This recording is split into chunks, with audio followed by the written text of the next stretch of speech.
What if I told you that the ultra-sensitive, expensive rod tip you bought is the very reason you're blanking on those tough winter days? It sounds crazy, right? We've all been told the same thing for years. Today, we're going to tear down a massive myth in winter roach fishing, the idea that the more sensitive the tip, the more bites you'll see. By the end of this video, you'll understand why your gear might be working against you, and how a simple change could double your catch rate. There's a hidden physical principle at play here that most anglers completely ignore, and it's the reason so many people miss those delicate winter plucks. So let me ask you, and be honest in the comments right now, when you set up for a cold day, do you always, without fail, reach for the softest, most delicate quiver tip in your bag? Let's get into it. For as long as any of us have been fishing, the logic has been drilled into our heads. Winter arrives, the water temperature plummets, and the fish, especially silverfish like roach, become lethargic. Their metabolism slows right down, they aren't feeding aggressively, and when they do take a bait, the bite is incredibly subtle. It might be a tiny tremble, a slow pull of just a few millimeters, or a slackening of the line that's barely perceptible. So the solution, passed down from magazines, tackle companies, and the old guard on the bank, is always the same. You need the most sensitive equipment possible to see these shy bites.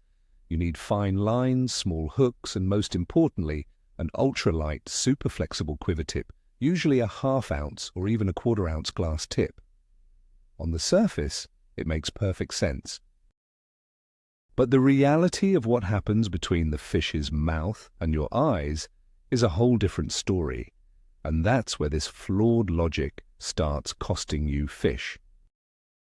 Let's start by truly understanding the journey of a bite.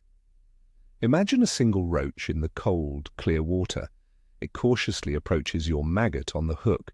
It doesn't smash it. The first interaction is a delicate touch, the fish simply testing the bait, and this creates a tiny, almost immeasurable movement, and the fish then decides to take the bait into its mouth, and in doing so it has to move the hook and the hook length, and this is the first critical moment. The force exerted by the fish is minuscule. The goal of your setup is to transmit this tiny force, this little bit of information, all the way up your main line to your rod, and finally to that colored tip. We often think of this as a direct connection, a simple string being pulled.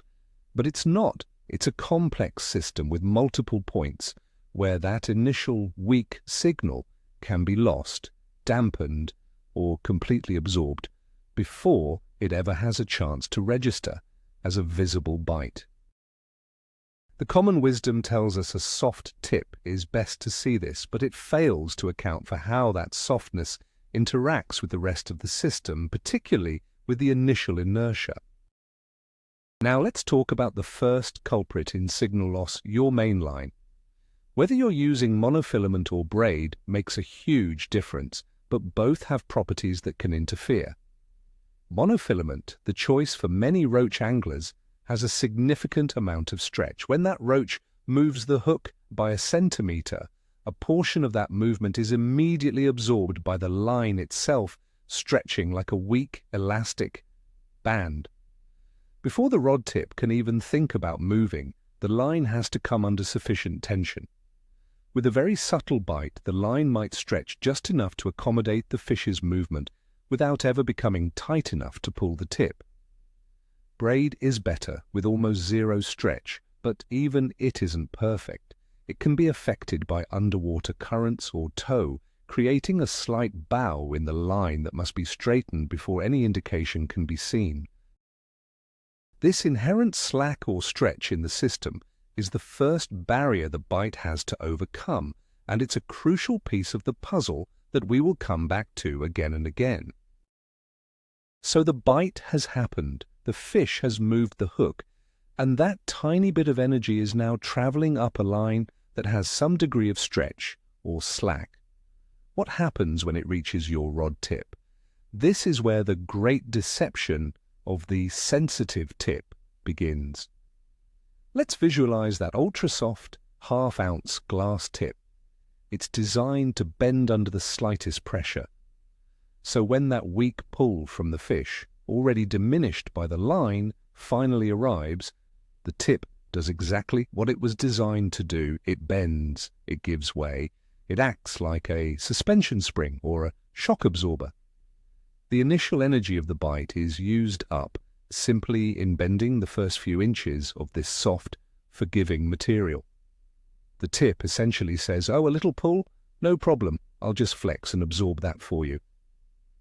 The result is that the bite is effectively cushioned and negated at the source. You see nothing. The tip might tremble imperceptibly, but there is no distinct positive knock or pull because the tip's softness has completely soaked up the indication. Think of it like this. Imagine you're trying to signal a friend a long way away by pulling on a rope. If the end of the rope you're holding is attached to a very soft, stretchy piece of elastic, your friend's initial gentle pull will just stretch the elastic. You won't feel a thing. The elastic has to be stretched to its limit before you feel a solid tug on the rope. Your ultra-sensitive quiver tip is that piece of elastic. It's an absorber built into the system. The roach pulls, the tip bends, and the fish feels very little resistance. It can move the bait a few centimeters, decide it doesn't like it, and spit it out, and you, the angler, are none the wiser. You're sitting there, confident in your super-sensitive setup, while the fish are literally getting a free meal and your tip hasn't moved an inch. This happens far more often than people realize, especially on those hard winter days when you're waiting hours for any sign of life. The signs are there, but your gear is actively hiding them. Now we get to the second major problem, which is directly related to the first, the concept of self-hooking. In many forms of feeder fishing, especially for bigger fish like bream or carp, we rely on the bolt effect. The fish picks up the bait, feels the weight of the feeder, panics and bolts, driving the hook home. With delicate winter roach fishing, we are not trying to create a bolt rig, but we do need a certain amount of resistance to set the hook. When a roach sucks in the bait and moves off, the line tightens. If the line tightens against a firm object, that resistance helps the hook find a hold in the fish's soft mouth. But what happens when the line tightens against that super soft, forgiving quiver tip? There is virtually no resistance. The fish pulls, the tip just gracefully curves over, and there's no pressure to help the hook penetrate. The fish can hold the bait, swim around with it, and eject it at its leisure because it never feels that critical point of resistance that signals danger and drives the hook home. Let's continue with that self-hooking idea. A proper bite indication isn't just about seeing movement. It's about the entire mechanical sequence of events. A good setup should create a situation where, by the time you see the bite, the hook already has a chance of being in place. With the soft tip, the sequence is broken. The fish takes the bait, moves off, the soft tip bends and absorbs the pressure. The fish feels no real resistance, the hook point fails to set, and then the fish spits the bait. You might get a tiny little rattle on the tip as the hook is ejected, which you dismiss as a liner or a fussy bite. In reality, it was a fully committed bite that your setup completely failed to convert. You blame the fish for being finicky, but the fault lies in the equipment. You have created a system that is too forgiving, too gentle, and it's preventing the fundamental mechanics of a hookup from ever taking place. The sensitivity is a lie because it's a passive sensitivity, not an active one. So, what is the solution? It sounds completely counterintuitive, but the answer is to use a stiffer quiver tip. No, I'm not talking about using a 3-ounce sea fishing tip for roach. I'm talking about stepping up from that half-ounce glass tip to a 1-ounce or even a 1.5-ounce carbon tip. Your immediate reaction is probably, but that's too stiff. I'll never see those delicate bites. But remember, our analogy of the rope and the elastic. By switching to a stiffer tip, you are essentially removing the elastic from the system. You are creating a more direct connection between your main line and a point of resistance. And this is the absolute key to understanding this entire concept. We are not trying to create a forgiving system, we are trying to create a responsive one. A stiffer tip provides that responsiveness by refusing to absorb the initial weak energy of a bite. Instead of soaking it up, it transmits it. Let's trace the journey of a bite with this new, stiffer tip in place. The roach takes the bait and moves off by that same centimetre. The force travels up your line. Now, when it reaches the rod tip, it meets a point of firm resistance. The stiffer carbon tip refuses to bend easily. It cannot and will not absorb that initial pull. Instead, the entire rod tip is forced to move. Instead of a vague, spongy tremble, you get a sharp, decisive knock. The pull from the fish immediately translates into a positive, unmissable indication. The line tightens instantly, the resistance is felt by the fish, and this aids the hook in finding a purchase. You are seeing the bite more clearly, and the mechanics for hooking the fish are working more efficiently. You have transformed the system from a soft, absorbing one into a crisp, responsive one. You will be amazed at how many unmissable bites you start getting from fish you previously thought were just brushing the line. Let's use another real-world example to drive this home. Imagine tapping your finger very lightly on a mattress. The surface of the mattress just deforms and absorbs the impact. Your finger's movement is lost in the padding. Now tap. With that same light pressure on a hard wooden table, you hear a distinct tap sound, and the vibration is transferred through the whole table. The soft quivertip is the mattress. The stiffer quivertip is the wooden table. Winter roach are tapping lightly.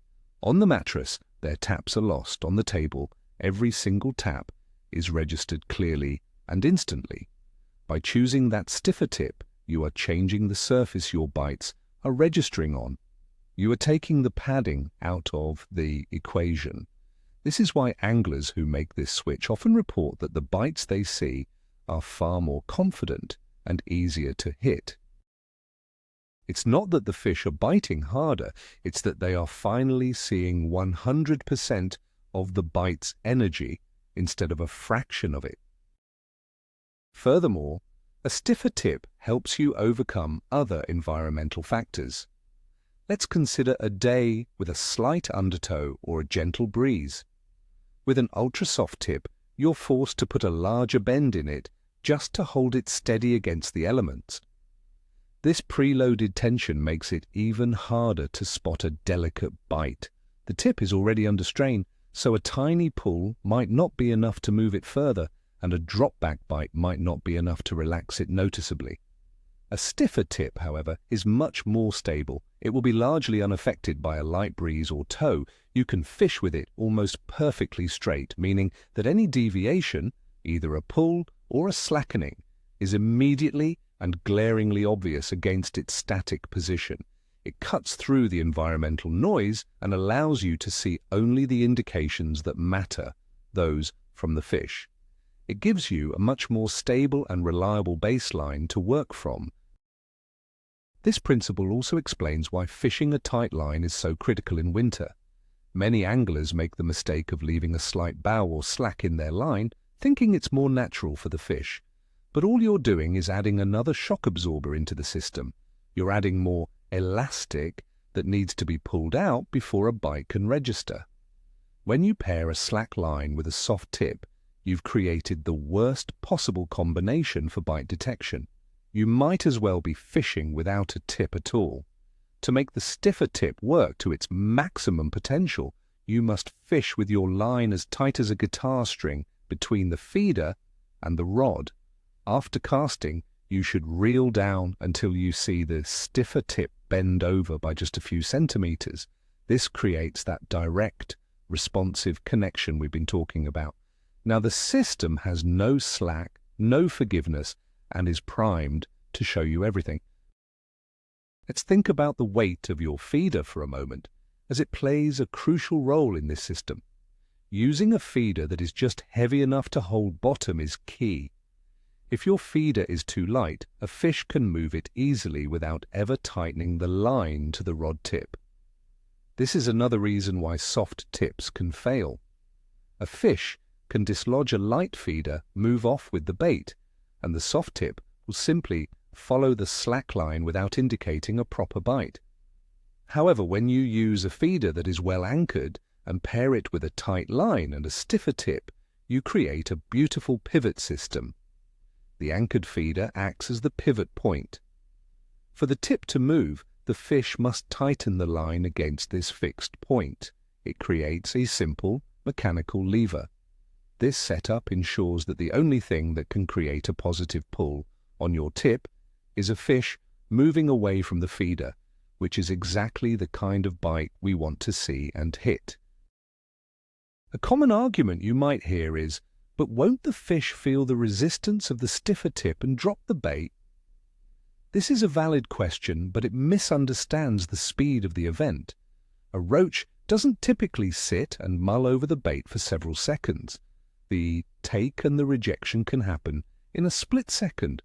With the soft tip setup, the fish has a longer window to do this without you ever knowing. With the stiffer tip, the moment the fish moves, the resistance is instant, the indication is instant, and your strike should also be instant.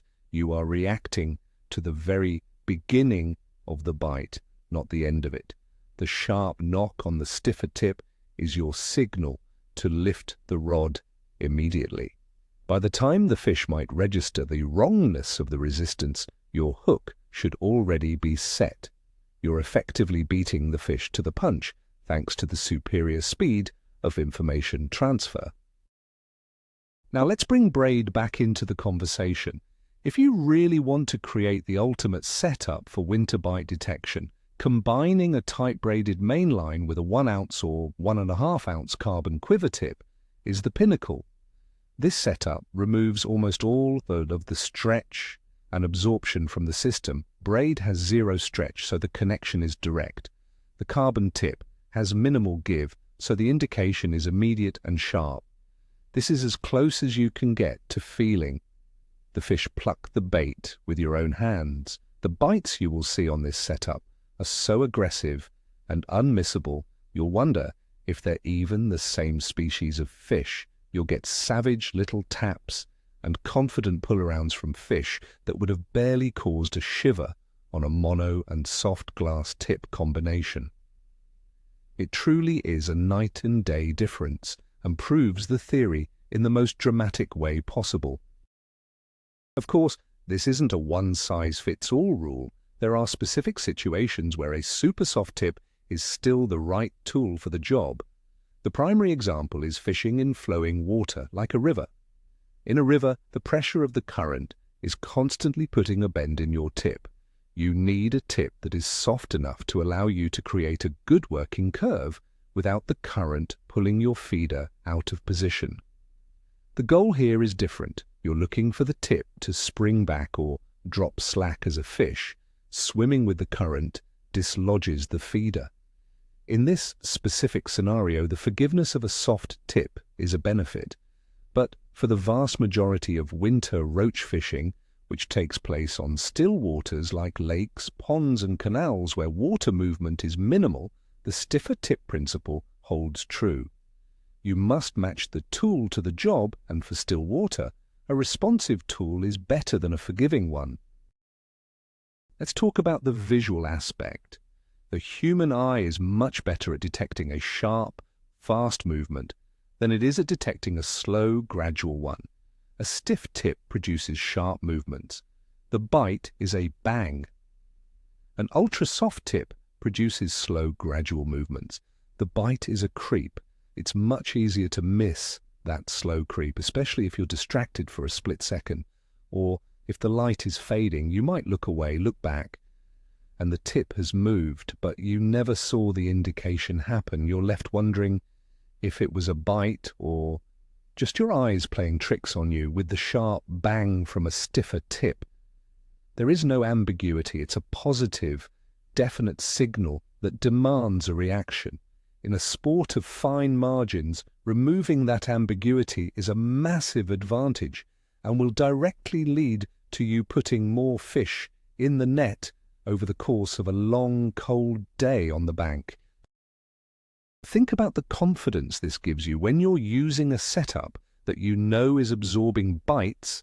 Every minute of inactivity breeds doubt. You start to question your bait, your location, everything. But when you are using a responsive setup with a stiffer tip, you have absolute confidence that if a fish so much as breathes on your hook bait, you are going to see it. This allows you to fish with much more focus and intent. You can confidently sit it out, knowing that your gear isn't letting you down. And when a bite does come, it's so clear that your reaction is faster and more decisive.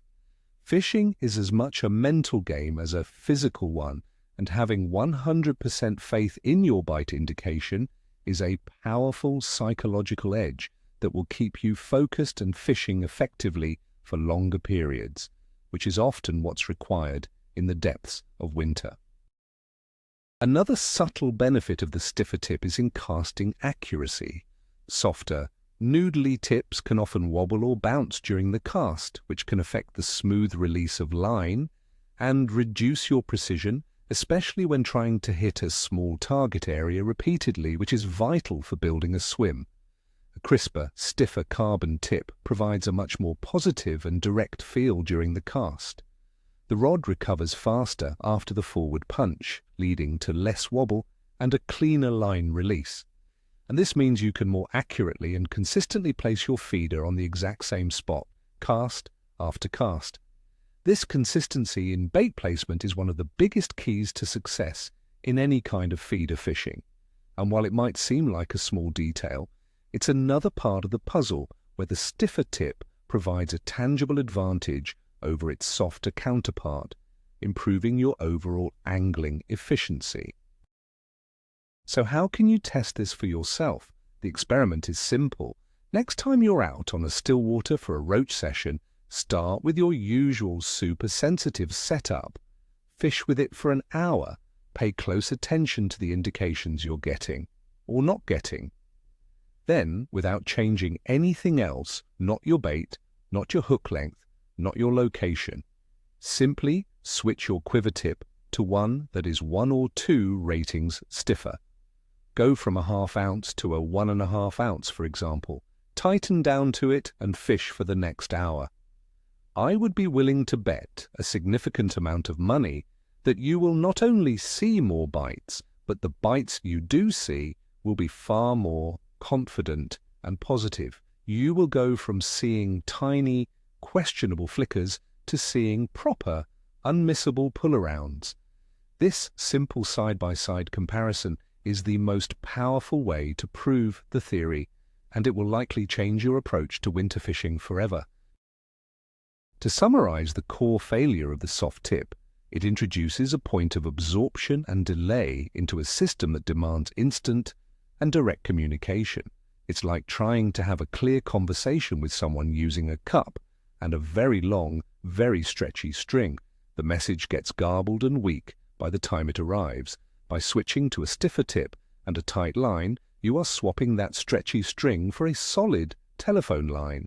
Every single bit of information from the fish's end is transmitted cleanly, quickly, and without ambiguity. You are removing the guesswork and replacing it with certainty. This isn't about defying tradition for the sake of it. It's about applying a simple understanding of physics to our angling to make us more effective. The old logic was based on a feeling, but the new logic is based on the mechanical reality of the situation. The proof, as they say, is in the catching. So, there you have it. The great quiver tip deception. We've established that the soft, sensitive tip you thought was your best friend on those hard winter days is actually a bite thief. It's a shock absorber that is actively stealing the very information you need to see. The real turning point, the aha moment, in all of this is understanding that you are not trying to see the fish breathe on the bait. You are trying to create enough resistance for a proper mechanical bite indication to travel up the line and for the hook to find its mark. A stiffer tip paired with a tight line does that infinitely better.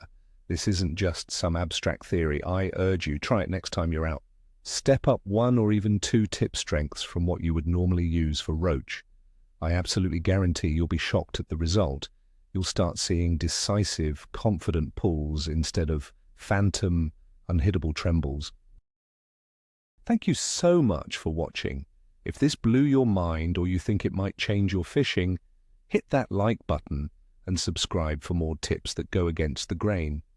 And now I want to ask you, what's the biggest fishing rule you've ever broken that actually led to you catching more fish? I want to hear your stories of unconventional success in the comments below.